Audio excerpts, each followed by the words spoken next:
প্রিয় দর্শক, আপনারা দেখছেন বেঙ্গল আই টিভির বিশেষ আয়োজন সত্যের সন্ধানে। আপনাদের সাথে আছি আমি AKM গোলাম সারোয়ার। আজ আলোচনা করব এক চেনা নাম কিন্তু ভিন্ন চরিত্রে।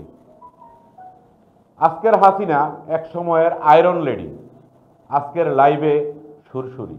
তিনি আজ কেবল লাইভে আসেন, বলতে থাকেন আসবেন, বসবেন, আবার করবেন, কিন্তু বাস্তবতা তাকে নিয়ে চলেছে অন্য পথে।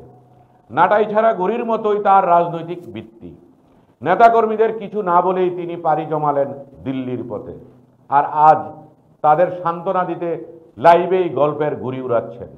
কিন্তু এই গল্পের কেন্দ্রবিন্দু এক নাম, ডক্টর মোহাম্মদ ইউনূস। এই নাম শুনলেই মুখে ফেনা, লাইভে আগুন। আসলে ক্ষয়ে যাওয়া রাজনীতির আত্মচিৎকার অন্তর্বর্তী সরকারের প্রধান উপদেষ্টা হিসেবে ডক্টর মোহাম্মদ ইউনূসকে মেনে নিতে পারছেন না। ডক্টর মোহাম্মদ ইউনূসের সুশীল দৃষ্টি আর শান্ত কৌশল আজ তাকে করে তুলেছে চিহ্নিত শত্রু।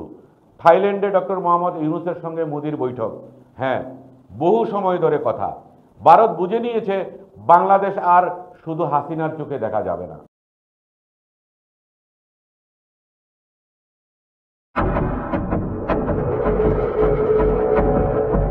শেখ হাসিনা এক পলাতক গণহত্যাকারীর নাম।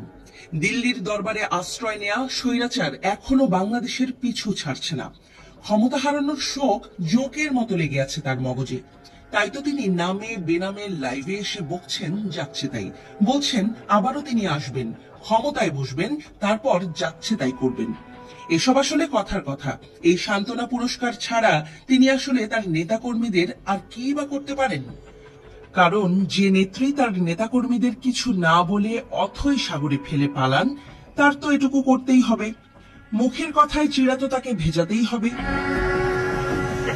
তবে হাসিনার ক্ষোভের কেন্দ্রবিন্দুতে আছে একটা নাম। তিনি যথারীতি ডক্টর মোহাম্মদ ইউনূস।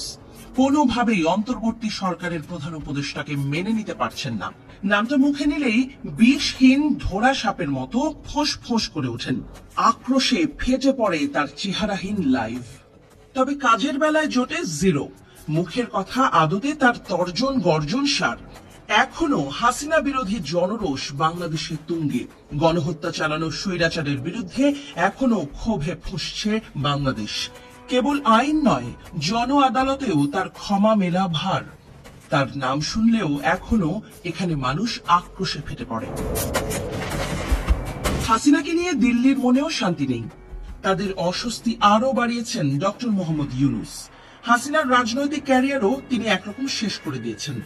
প্রথমে হাসিনার চোখে বাংলাদেশকে দেখতে থাকা নরেন্দ্র মোদীর প্রশাসন এবার সুর বদলেছে, ভোল পাল্টেছে। থাইল্যান্ডে ডক্টর ইউনূসের সাথে দেখাই করবেন না বলে গো ধরেছিলেন মোদী। তবে সেই বেঁকে বসা দিল্লির সোজা হতে সময় লাগেনি। শেষ পর্যন্ত মোদী ডক্টর ইউনূসের সাথে বৈঠক করেছেন, বহু সময় ধরে কথা বলেছেন। গতানুগতিক কিছু অভিযোগের সুর থাকলেও মোদী স্বীকার করেছেন তার দেশের সাথে বাংলাদেশের সম্পর্ক কোনো ব্যক্তিকেন্দ্রিক নয়। মানে এখন ভারত আর হাসিনার দিকে তাকিয়ে বসে থাকবে না, তার রাষ্ট্র বাংলাদেশের সাথেই সম্পর্ক চালিয়ে যাবে। এতদিন যে অন্তর্বর্তী সরকার নিয়ে নয়াদিল্লি ছিল দ্বিধা দ্বন্দ্বের অন্তরালে, মাছ ধরবে নাকি পানি ছোবে এই ভেবে দিল্লির বুক করেছে আকুপাকু। এবার সেই দিল্লিও রিয়ালিটির কাছে নত যেন। ডক্টর ইউনূসের কূটনৈতিক চালের কাছে পরাজয় বরণ করে সোজা আলোচনার টেবিলে বসেছে। সেই সাথে একরকম জানিয়েই দিয়েছে হাসিনাকে ছাড়াই তারা সামনের পথ চলতে চায়। তবে দিল্লি এখনো আটকে আছে এক দোটানায়। তারা বুঝে উঠতে পারছে না কথিত মিত্র হাসিনাকে নিয়ে তারা কি করবে। বাংলাদেশের কাছে তাকে ফেরত দেবে নাকি চিরস্থায়ী বন্দোবস্ত করে তাকে রাখা হবে ভারতেই। দিল্লি ভালো করে বুঝে গেছে হাসিনাকে ঢাকার মসনদে ফেরানোর সব পথই বন্ধ। কেবল খোলা আছে লাইভে এসে হাসিনার আকাশ কুসুম গল্প শোনানোর পথটাই। আর বাস্তবতা বলছে হাসিনা বাংলাদেশে ফিরতে পারেন, তবে প্রধানমন্ত্রী হয়ে নয়, গণহত্যার মতো অপরাধের সাজার খড়গ মাথায় নেয়া এক কয়েদি হিসেবে। তার অপরাধ এখন আর দেশের গণ্ডিতে আটকে নেই। আন্তর্জাতিকভাবেই তিনি এখন স্বীকৃত গণহত্যাকারী। জাতিসংঘের তদন্ত রিপোর্টে সে কথা পরিষ্কার।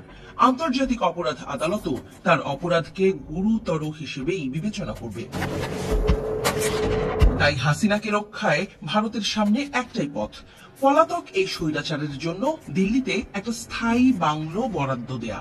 কারণ তাকে অন্য কোনো দেশে পাঠানোর সম্ভাবনাও ক্ষীণ। এমন স্বীকৃত অপরাধীকে সহজে কোনো দেশ রাজনৈতিক আশ্রয়ও দেবে না। তাই নাটাই কাটা ঘুড়ির মতো লাইভে এসে অনিশ্চিত বাঁক খাওয়া ছাড়া হাসিনার আর কিছুই করার নেই।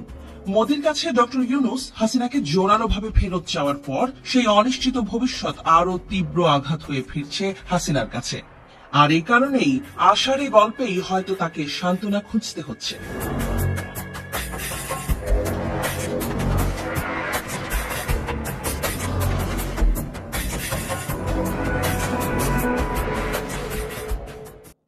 দিল্লির খোলস বদলেছে। আজ ভারত বুঝে গেছে হাসিনাকে ফিরিয়ে আনার সব পথ বন্ধ। একটাই অপশন খোলা, দিল্লিতে তার জন্য একটা নিরিবিলি পলাতক বাংলো। কেননা আন্তর্জাতিক অপরাধের দাগ ধরা একজন স্বৈরশাসককে আর কেউ আশ্রয় দিতে চায় না। আজ তিনি শুধু এক নাটাই ছাড়া গুড়ি, লাইভে আসেন, কথা বলেন, নিজেকে সান্ত্বনা দেন। কারণ জানেন আর কিছুই করার নেই। আর তাই এই যে সেই আসার গল্প, এই যে বসার গল্প, এটা একমাত্র তার জন্য নিজের ব্যর্থতার বালিশে মুখ গুজে বেঁচে থাকার শেষ কল্পনা। প্রিয় দর্শক, আজকের সত্যের সন্ধানে এখানেই শেষ করছি। আপনার মূল্যবান মতামত জানাতে ভুলবেন না আমাদের ফেসবুক পেজ ও ইউটিউব চ্যানেলের কমেন্টে। সামনে আরও বিস্ময়, আরও সত্য উদ্ঘাটন নিয়ে আমরা আবার আসবো আপনাদের সামনে। ততক্ষণ পর্যন্ত চোখ রাখুন বেঙ্গলাই টিভিতে। আর হ্যাঁ, সাবস্ক্রাইব করতে ভুলবেন না। সবাই ভালো থাকুন, সুস্থ থাকুন। আল্লাহ হাফেজ।